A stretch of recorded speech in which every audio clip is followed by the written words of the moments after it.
Madame, Monsieur, bonjour, merci de nous rejoindre tout de suite. Les titres de l'actualité. Le président de la République, Abdelmadjid Tebboune, a eu des entretiens téléphoniques avec les dirigeants des pays arabes touchés par les récentes attaques militaires, souhaitant le retour du calme et de la paix dans l'ensemble de la région.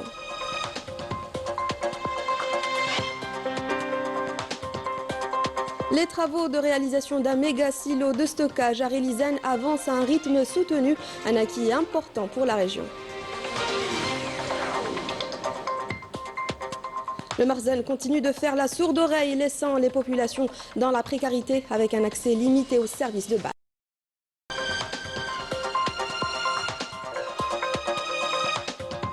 Le sport pendant le mois de Ramadan reste possible. Certains vont à la salle alors que d'autres pratiquent une activité en plein air.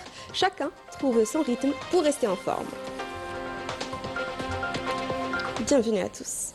Tout d'abord, le président de la République, Abdelmadjid Tebboune, a eu hier un entretien téléphonique avec son frère, le prince héritier du royaume d'Arabie Saoudite, pays frère, son Altesse Mohammed Ben Salman, au cours duquel il a pris de ses nouvelles et de celles de Sa Majesté, le roi serviteur des lieux saints de l'islam et du peuple saoudien, frère en ces circonstances difficiles que traverse la région du Moyen-Orient, souhaitant le retour de la paix et de la sécurité dans les plus brefs délais.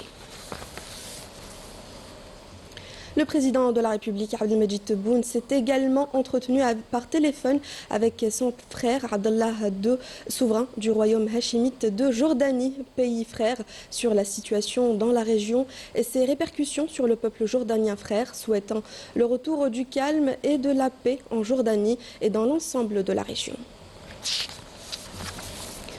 Le président de la République, Abdelmadjid Tebboune, a eu hier soir un entretien téléphonique avec son frère, son Altesse Cheikh Tamim Ben Hamad Al-Thani, émir de l'État frère du Qatar, au cours duquel ils ont évoqué l'évolution de la situation au Moyen-Orient. Le président de la République a exprimé son plein soutien au rôle de médiation de son Altesse l'émir de l'État du Qatar pour mettre fin à l'escalade dangereuse que connaît le Moyen-Orient, souhaitant un retour rapide au calme et à la paix dans la région. Le président de la République, Abdelmadjid Tebboune, s'est également entretenu hier soir par téléphone avec son frère, Sa Majesté Haytham Ben Tariq, sultan d'Oman, pays frère, avec lequel il a évoqué les derniers développements de l'escalade militaire dangereuse que connaît la région du Moyen-Orient. Le président de la République a exprimé à Sa Majesté le sultan son espoir de voir un retour de la sécurité, de la paix et du calme dans la région, appréciant le rôle de la médiation omanaise et les résultats très positifs obtenus. Par ailleurs, le président de la République, Abdelmadjid Tebboune, s'est également entretenu hier soir par téléphone avec son frère, son Altesse Cheikh Mesh'al Al-Ahmed Al-Jaber Al-Sabah, émir de l'État frère du Koweït. Ils ont évoqué la grave détérioration de la situation sécuritaire au Moyen-Orient. Le président de la République a exprimé à son frère, l'émir de l'État frère du Koweït, son soutien en faveur d'un rétablissement rapide de la paix et de la sécurité, de manière à préserver les intérêts et l'intégrité du peuple koweïtien frère. Sur instruction du président de la République, Abdelmadjid Tebboune, et suite au développement grave et accéléré que connaît la région du Golfe arabique, le ministre d'État, ministre des Affaires étrangères, de la communauté nationale à l'étranger et des Affaires africaines, Ahmed Attaf, a reçu hier au siège du ministère les ambassadeurs des pays arabes ayant fait l'objet d'attaques militaires dans le contexte de l'actuelle vague d'escalade dans la région. Lors de cette rencontre, le ministre a exprimé la pleine solidarité de l'Algérie avec les pays arabes frères touchés par les attaques militaires, réaffirmant le rejet catégorique par notre pays de toute atteinte à la souveraineté nationale et à l'intégrité territoriale de ces pays frères, ainsi qu'à la sécurité de leur peuple. Dans le même contexte, Attaf a souligné le soutien constant de l'Algérie à ses frères arabes face aux violations inacceptables qu'ils ont subies et aux pertes humaines et matérielles qui en ont résulté. Il a en outre réaffirmé la position de l'Algérie, appelant à l'arrêt immédiat de toutes les formes d'escalade, ainsi qu'au dialogue et à la retenue, afin d'épargner à la région un surcroît de tensions et d'éviter l'extension du conflit et ses graves répercussions sur la sécurité régionale et internationale. Le ministre de l'Enseignement supérieur et de la Recherche scientifique et le ministre des Finances ont présidé la cérémonie de remise du premier agrément en Algérie à une société d'investissement en capital risque à caractère universitaire au profit de la société d'investissement financier de l'Université d'Alger 3, dotée d'un capital de 188,8 millions de dinars. Cette initiative, fruit d'une coordination entre le ministère de l'Enseignement supérieur et la COSOB, marque une étape stratégique dans la mise en place d'un écosystème dédié au financement du milieu académique avec pour ambition de transformer la recherche scientifique en véritable levier de développement économique durable. Réunis autour d'un phtor, des cadres dirigeants de la communauté algérienne établie en France ont placé l'investissement au cœur de leurs échanges. Membres du CMDA, au parcours riche et couronné de succès, entrepreneurs, ingénieurs, avocats et autres professionnels ont partagé leur expertise pour mesurer les opportunités économiques et structurer leur engagement entre les deux rives. Correspondance à Afaf Belhouchet. Ils sont cadres dirigeants, entrepreneurs, ingénieurs, avocats, des parcours confirmés, des réussites construites en France, mais leur regard se tourne vers l'Algérie. Réunis par le CMDA autour d'un phtor débat consacré aux opportunités d'investissement, ils viennent tester une intuition. Quelque chose est en train de bouger. Aujourd'hui, effectivement, le débat, et grâce aux intervenants, les idées fausses et les idées reçues ici, en tout cas en France, ont été dissipées par l'intervention de personnes de sachants, d'experts en Algérie. L'Algérie, c'est une terre d'opportunité, il faut le dire, il faut le reconnaître, c'est une terre d'opportunité pour ceux qui savent entreprendre. Et je compare l'évolution de l'Algérie récente, on va dire, les 10 dernières années, et on sent un petit peu la transition numérique en Algérie. C'est en train de bousculer un petit peu toutes les structures de l'État algérienne. En fait, moi maintenant, quand je vais en Algérie, j'ai un regard neuf. Je veux apprendre en fait, j'essaye d'apprendre l'Algérie. Je suis algérien dans le sang, mais je veux apprendre l'Algérie. Certains ont fait le déplacement même depuis la Belgique, preuve que la dynamique dépasse les frontières. Comme j'explique souvent, on nous oublie les Algériens de Belgique, mais quand même, on a une belle communauté. Une communauté qui franchement, qui adore l'Algérie, qui se renseigne beaucoup sur l'Algérie, quoi. Le débat, animé par un expert économique algérien et le directeur de la Chambre de commerce française en Algérie, convergent vers un même constat. Moi, je dis que c'est le moment de venir. Pourquoi c'est le moment de venir? C'est parce que l'Algérie est en train de se transformer et il est important que les Algériens qui vivent à l'étranger viennent aussi pour profiter de cet élan de l'Algérie actuelle. Donc là, nous, ce qu'on leur propose, c'est un accompagnement pour que leur retour au pays sur le plan d'investissement soit réussi. Stabilité économique renforcée, nouveau cadre juridique pour l'investissement, secteur stratégique en mutation, des indicateurs qui poussent certains à prendre leur revanche après des tentatives passées sans succès. Alors ce qui me fait tenter et revenir, en tout cas j'ai vraiment envie, c'est fierté d'être algérien. Puis comme je vous ai dit, j'interviens beaucoup dans le Maghreb. J'interviens moi pour des grandes marques ici en France et j'interviens aussi en Tunisie au Maroc. Et j'ai envie de faire la même chose en Algérie. Pourquoi on n'y arriverait pas nous? On n'est pas plus bêtes que les autres, on devrait y arriver. Au-delà des chiffres, c'est la relation des Algériens entre les deux rives qui change, moins affectif, plus structuré, moins symbolique, plus opérationnel. Il y a une forme de ciment qui s'est créé aujourd'hui entre les Algériens de l'intérieur et les Algériens de l'extérieur. Il y a une communauté nationale aujourd'hui qui apparaît unie, indivisible, avec un seul objectif, le développement de l'Algérie. Et en plus, il y a eu les appels politiques au plus haut niveau en Algérie. Mais au-delà des opportunités économiques, il y a autre chose, un besoin de se retrouver entre Algériens, des trajectoires individuelles solides, brillantes même, mais souvent isolées. Ici, elles se croisent. Certainement, en fait, moi j'ai toujours en fait gardé un certain rapport avec la communauté algérienne, que ce soit via des associations, quand j'étais étudiant, ou même entre polytechnicien. Moi, je suis polytechnicien de formation. Et je pense que ce genre d'événement, surtout là, on parle en fait quand même d'un enjeu économique, en fait, entrepreneurial, pardon. Donc c'est très intéressant. Où on se partage nos expériences de ce qu'on a vécu, que ce soit en Algérie ou en France, et également des idées pour développer encore plus de choses en Algérie. Et c'est tout l'enjeu de ces rencontres organisées par le CMDA. Allier convivialité et stratégie, un phtor oui, mais surtout un réseau en construction avec une ambition claire, transformer des réussites individuelles en dynamique collective au service d'une relation économique renouvelée entre l'Algérie et la France. sécurité alimentaire. Les travaux d'un important projet de réalisation d'un silo stratégique à Rélizen avancent à un rythme soutenu. Avec une capacité de stockage estimée à 1 million de quintaux, il constitue un pilier essentiel du système national de stockage. La réception est prévue pour la fin de l'année prochaine. Maïsal Bouhala. D'une capacité d'1 million de quintaux, ce projet de silo stratégique dans la wilaya de Rélizen est le fruit d'un partenariat algéro-chinois destiné à renforcer les capacités nationales de stockage des céréales. Je suis heureux d'être en Algérie pour représenter notre entreprise chinoise spécialisée dans les silos de stockage de céréales. Nous avons déjà construit une trentaine de silos à grande capacité. Une fois réalisé, ce silo stratégique viendra consolider la sécurité alimentaire du pays. Notre société est reconnue pour ses grands projets nationaux et les réalisations d'envergure qu'elle a menées par le passé. 8 centres de stockage intermédiaires d'une capacité de 50 000 quintaux chacun sont répartis sur le territoire pour se rapprocher des agriculteurs et faciliter la collecte des récoltes. Nous misons sur ces nouveaux centres pour soulager les agriculteurs face au manque d'entreposage. Les centres constituent une excellente initiative, avec 3 à 4 implantés dans chaque commune. L'approche dépasse les infrastructures, elle couvre toute la filière, de la terre au silo, avec un suivi technique et des conseils continus pour optimiser chaque étape du processus. Nous offrons des facilitations aux filières, surtout celles des céréales, et accompagnons les agriculteurs avec des conseils techniques.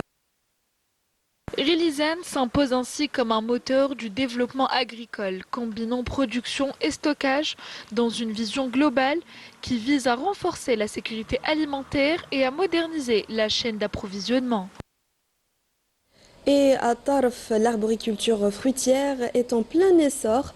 Agrumes et fruits à noyaux se développent grâce au sol fertile et aux méthodes biologiques adoptées par les agriculteurs, faisant de la région un pôle de production prometteur. Milad Hennin. L'arboriculture fruitière est en pleine expansion dans la wilaya de Tarf, notamment dans les communes de Der'an et Besbès, une embellie favorisée par des plaines fertiles et des ressources en eau importantes. La région est un pôle de production d'agrumes et de fruits à noyaux. L'État nous a fourni les forages et l'électricité agricole. J'ai planté 10 000 arbres d'agrumes scindés sur 2 variétés et 8 000 arbres de pêche en 3 variétés. Mes vergers sont consacrés à la culture de pruniers et d'agrumes. Un accompagnement technique est fourni aux agriculteurs, notamment à travers le suivi de l'itinéraire technique qui favorise l'obtention d'une bonne production. Un accent particulier est donné à la culture bio.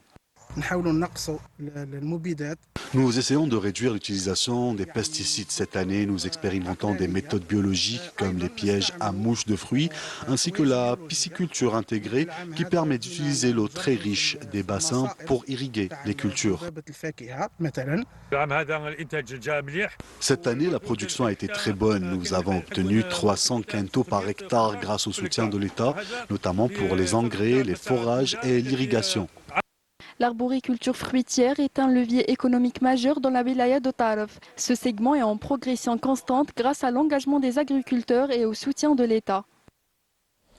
À Djelfa, 2 bibliothèques semi-urbaines inscrites au programme complémentaire approuvé par le président de la République sont en cours de construction. Des infrastructures attendues par les habitants de la wilaya afin de renforcer l'offre éducative et culturelle au profit des jeunes de la région. Reportage de Majda Jahmoun. Destiné à renforcer l'infrastructure culturelle de Djelfa, 2 bibliothèques semi-urbaines sont en cours de réalisation à El Gdid et à Douis dans la Daïra d'El Idrissiya. Des structures très attendues par les habitants de la région. C'est un acquis pour nos enfants et les lecteurs de la commune d'El Gdid attendent avec impatience la remise de ce projet. Nous saluons cette très bonne initiative. Cette bibliothèque constitue un véritable édifice culturel et intellectuel dont bénéficiera la population locale. Le taux d'avancement des travaux des 2 bibliothèques a atteint plus de 70%. Et sur le terrain, les équipes s'activent pour respecter les délais fixés. Nous avançons à un bon rythme. Les conditions climatiques nous ont un peu ralenti dernièrement, mais nous sommes à pied d'œuvre pour remettre le projet dans les délais impartis. Inscrit dans le cadre du programme complémentaire approuvé par le président de la République, la bibliothèque d'El Gdid a vu ses travaux démarrer au début de l'année 2025. L'établissement se veut un véritable espace d'animation culturelle. Il comprendra une salle de lecture ainsi que des espaces dédiés aux expositions et aux concours, avec l'organisation prévue de soirées poétiques et d'activités culturelles. De quoi dynamiser la vie intellectuelle locale et inciter les habitants à la lecture.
La pauvreté persiste au Maroc. De nombreuses populations, notamment rurales, restent marginalisées par le Marzan.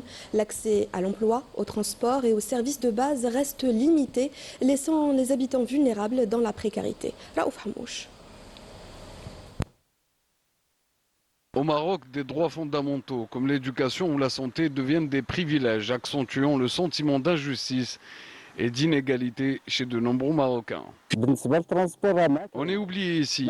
Personne ne vient voir comment on vit. Pour me déplacer avec ma mère, nous avons un âne. L'État ne nous fournit pas de transport.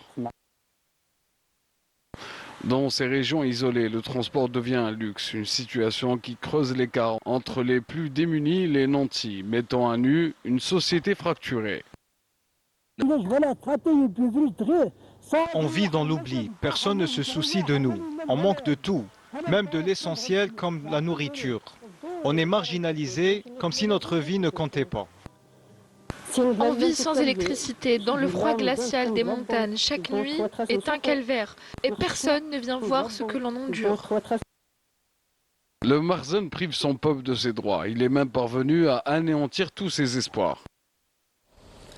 À Gaza, au moins 2 Palestiniens ont été tués et d'autres ont été blessés hier soir dans un bombardement par les forces d'occupation sionistes de la ville de Jabalia dans le nord de la bande de Gaza.